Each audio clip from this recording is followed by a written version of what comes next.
Hoje nós vamos falar sobre a Lei Antidrogas, a Lei 11.343 de 2006.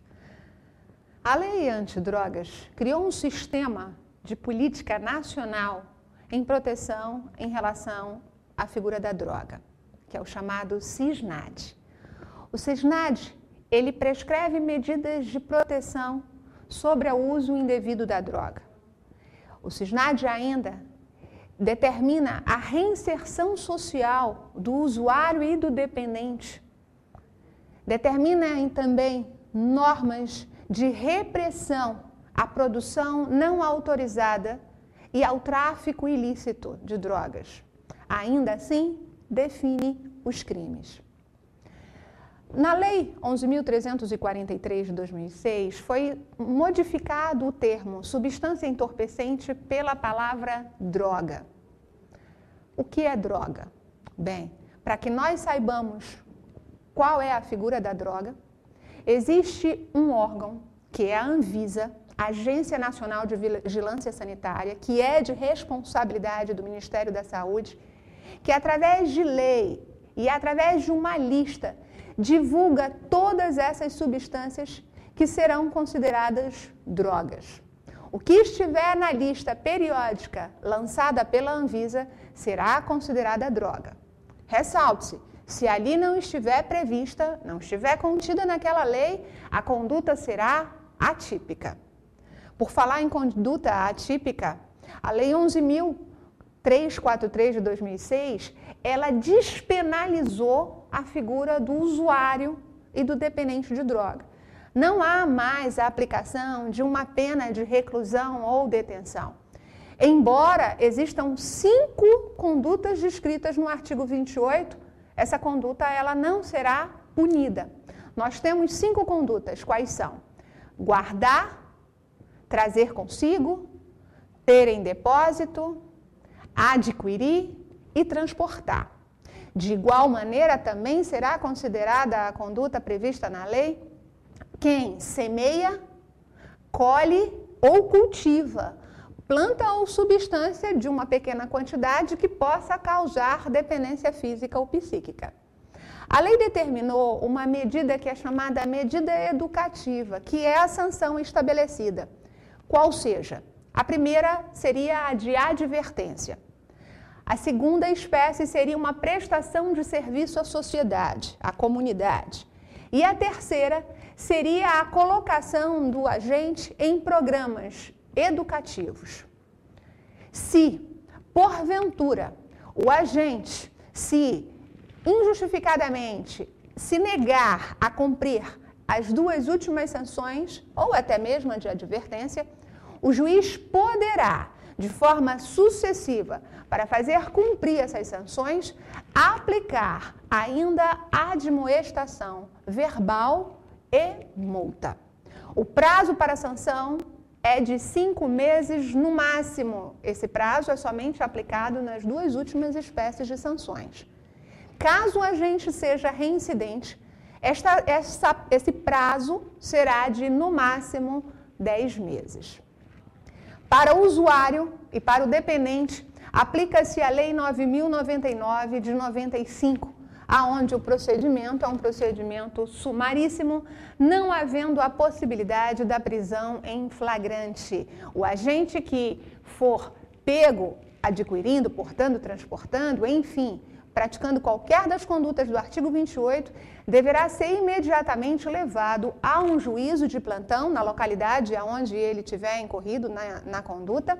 Em não havendo um juízo de plantão, o mesmo então deverá ser encaminhado a uma delegacia de polícia, à pessoa de uma autoridade policial, que deverá lavrar um termo circunstanciado.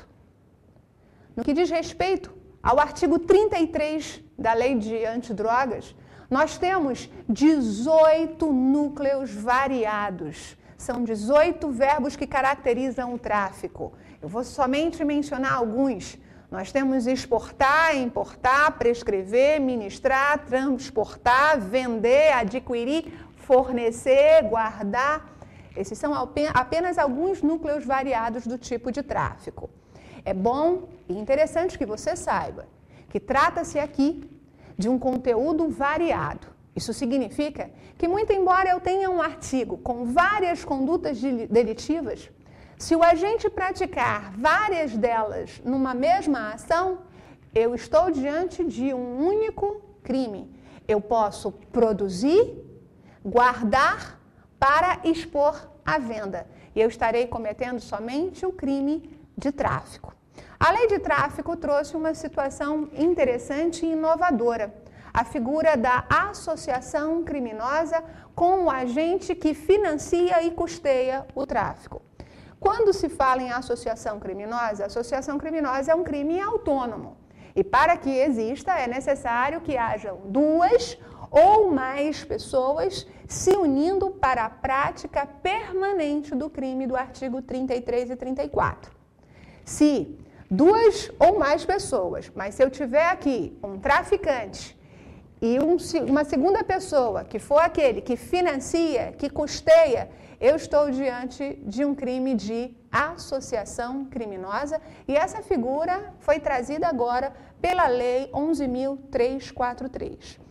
Esta lei, no que tange ao tráfico, determinou a impossibilidade da aplicação de anistia, graça, indulto, sursi.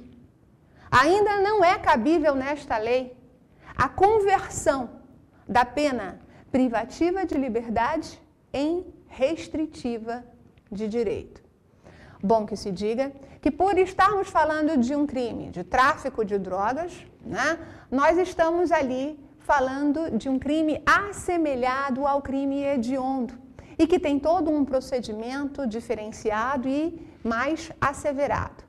Com isso, não era cabível a progressão penal na lei de tráficos de droga. Todavia, com a Lei 11.464 de 2006, essa situação foi alterada. É cabível, sim, no tráfico de drogas, a progressão penal, desde que o agente cumpra de sua pena 2/5. Se for reincidente, o mesmo deverá cumprir 3/5.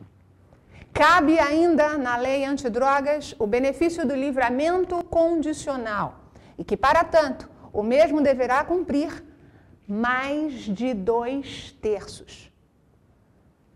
Se ele for reincidente específico, não será cabível o benefício do livramento condicional na lei de tráfico de drogas. Essa lei trouxe uma figura diferenciada, que é a figura do flagrante esperado, também chamado de flagrante prorrogado. O flagrante esperado significa que os agentes policiais, diante de uma situação de flagrância, eles não irão intervir, aguardando um melhor momento, esperando o momento mais propício, aonde estes irão prender um maior número de agentes delitivos. Foi criada ainda a figura do infiltrado. O infiltrado, para que tenha essa autorização judicial, porque é requisito sine qua non a autorização judicial, é necessário que haja efetiva necessidade. É necessário que haja um crime grave, uma situação grave para que eu possa colocar um agente policial infiltrado num crime de tráfico de drogas. A Lei Tráfico de Drogas determinou ainda que, para o término do inquérito policial, deverá, se indiciado preso, terminar em 30 dias. Se o indiciado estiver solto, este prazo será de 90 dias. Ao término do inquérito policial, será este remetido a juízo e, após oferecida a denúncia, o juiz, antes